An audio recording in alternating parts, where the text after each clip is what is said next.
Hello everyone, and welcome to this presentation of Caladrius Biosciences. I am David Mazzo, the President and Chief Executive Officer, and I'm delighted to be here to provide an update on our company.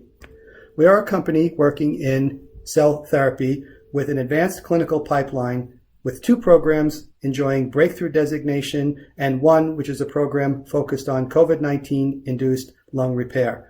We have proprietary field-leading technology backed by strong intellectual property, the opportunity for multiple potential value-creating events over the course of the next year to year and a half, a seasoned management team with noteworthy domain expertise, and importantly, in these difficult financial times, a strong balance sheet with approximately $34 million in cash on the balance sheet as of April 30th, with no debt and a cash runway projected to fund operations into the second half of 2021. Our management team, as we mentioned, has both big pharma and emerging pharma expertise with strong academic credentials, and of course we're backed by an esteemed scientific advisory board. Let's take a moment and just briefly describe our base technology. Our CD34 positive cells have a well-characterized mechanism of action. They are naturally occurring endothelial progenitors, and they are known to establish or reestablish blood flow in underperfused tissues through the angiogenesis of microvasculature. They also are known to have anti-inflammatory functions. These cells have been extensively studied clinically and clinically validated. They have repeatedly been shown to induce vascular repair in multiple organs, and we have more than 1,000 patients of data that have been published in peer-reviewed journals showing consistently that a single treatment elicits a durable therapeutic effect, and we've never reported a cell-related adverse event. Our manufacturing process is simple, fast, economical, and scale. It is autologous, so the donor is in fact the patient. CD34 cells are collected through an apheresis program. There's no need for surgical bone marrow aspiration. That sample of mononuclear cells is then processed at a central facility through isolation, concentration, and proprietary formulation for administration back to that donor as the patient as being sent back to the site. It's generally 4 days or less from donation to the actual treatment. And as I mentioned, we have a strong intellectual property portfolio with granted patents in the United States and around the world, which covers all aspects of our technology and use. From this base technology, we've created a portfolio of 4 programs. As delineated here, these products are distinct. They're not interchangeable, but of course they're all based fundamentally on CD34 positive cells and their regenerative properties. So let's start with the most recently added program, CLBS-119, targeting COVID-19 induced lung damage. As most people know, COVID-19 is caused by severe acute respiratory syndrome coronavirus 2, or the SARS-CoV-2 virus, and it's been shown since this virus has emerged that severe lung damage due to this disease leads to long-term disability and possibly even death as a result of inflammation and vascular damage.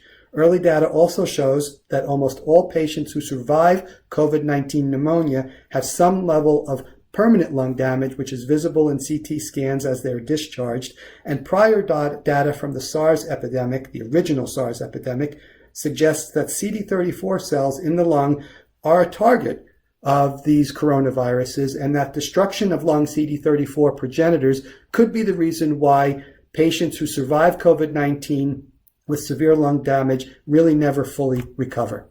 So our approach is to use our CD34 technology to induce regeneration of those cells in the lung and hopefully minimize or eliminate the long-term debilitation of COVID-19 in the lung. We have an open IND, a protocol approved by FDA, and a phase 2 open-label proof-of-concept trial ready to begin in the near term. Efficacy endpoints will be looking at biomarkers of inflammation, pulmonary function testing, and resolution of lung infiltrates, and our safety endpoints will consider all of the typical adverse events, laboratory investigations, vital signs, etc. We expect to start enrolling patients in this very important trial sometime during the 3rd quarter of this year.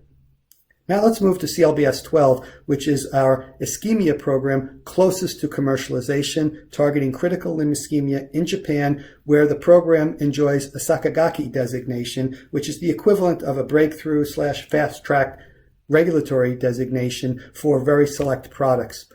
CLI, as most of you know, is a disease of the arterias of the lower leg. It's manifested by severe rest pain and non-healing ulcers, and it can be seen as arteriosclerotic CLI or as an orphan disease known as Berger's disease, which is genetic. These patients who have these conditions have no options because bypass surgery, angioplasty, stenting, and available pharmacotherapy have provided no relief. These patients are at high risk of amputation and a very much increased risk of death. And this is a very large unmet medical need around the world. And just to emphasize that point, you can see that CLI, critical limb ischemia, actually has a higher mortality rate than all cancers except for lung cancer. We'll be treating the patients who are on the moderate to severe end of the disease, who still have the ability to react to a regenerative therapy. And you can see some of the early data that has given us the great expectations we have for this program. Phase 2 data out of Japan demonstrates clearly that we can convert CLI patients from having CLI to being CLI-free and keeping them CLI-free for at least 4 years after a single administration of the equivalent of CLBS-12.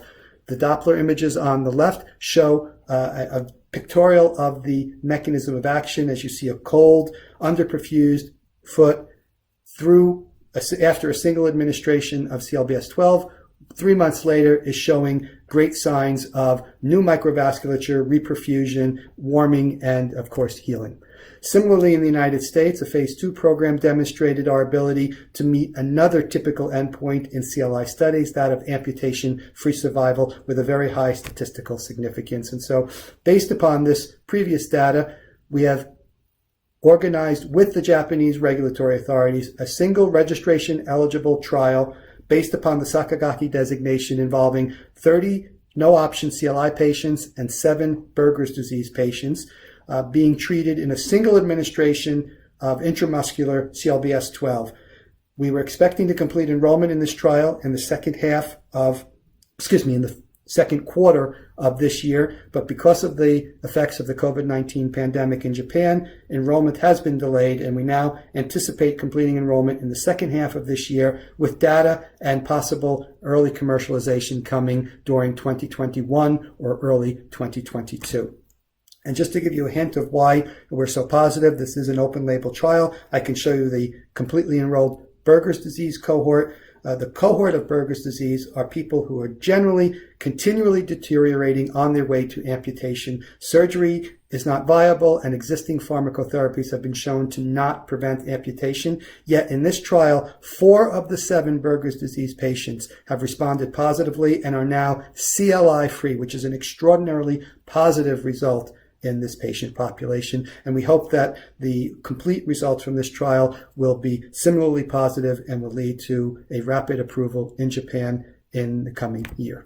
Let's move to CLBS-16, our program for coronary microvascular dysfunction. And I'll just mention that in general, heart disease is still a major unmet medical need globally. It is still the leading cause of death around the world. And what has been interestingly shown recently through the ischemia trial is that interventional heart procedures, angioplasty, stenting, bypass surgery, do not reduce the overall rate of heart attack or death compared to medicines and lifestyle changes. So it shows that there is still room for new therapies in this particular area. We're working in the area of coronary microvascular dysfunction, which is an area of deficient heart microvasculature without obstructive vessel disease, debilitating chest pain, a major impact on quality of life. This disease often afflicts women more frequently than men, especially younger women, and they enjoy the same poor prognosis for increased risk of all-cause mortality as do patients who have large vessel blockages.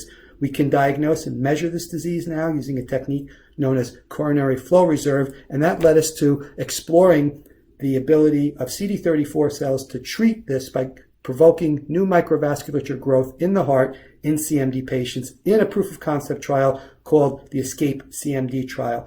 This trial recently had its full results reported at the Sky Scientific Sessions, and some of those highlights are as follows.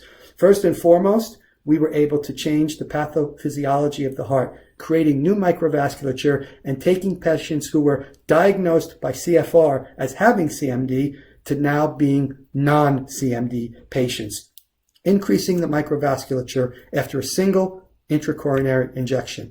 Similarly, all of the corresponding angina symptoms and quality of life symptoms improved in a statistically significant fashion, and daily angina frequency decreased substantially in a statistically significant fashion. This is the first time that a therapy has shown the ability to durably increase CFR and potentially reverse CMD after a single administration, again with no evidence of cell-related adverse events. We believe that this represents a potential breakthrough for the treatment of CMD, which is a disease which is often underdiagnosed and poorly treated, and we can now plan to move this into a phase 2B program with a target initiation in the second half of this year.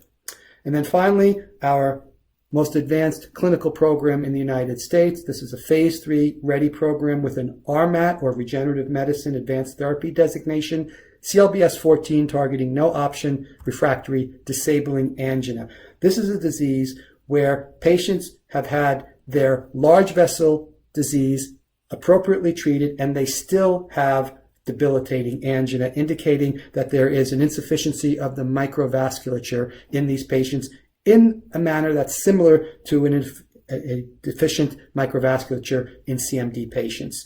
This is a large indication of many patients with unmet medical needs, and we have studied this extensively, including in double-blind, randomized, placebo-controlled phase 2 and a partially completed phase 3 with published results that are very positive in all these cases, which I will summarize here. First, we show that a single treatment significantly improves exercise time, which, by the way, is the regulatory endpoint for a phase 3 program. This is a clinically meaningful improvement, a reduction in angina frequency, and maybe most importantly, in a cardiovascular indication, a survival benefit, the ability to improve survival durably, meaning even after a single administration, 2 years later, patients are living longer than had they not been treated.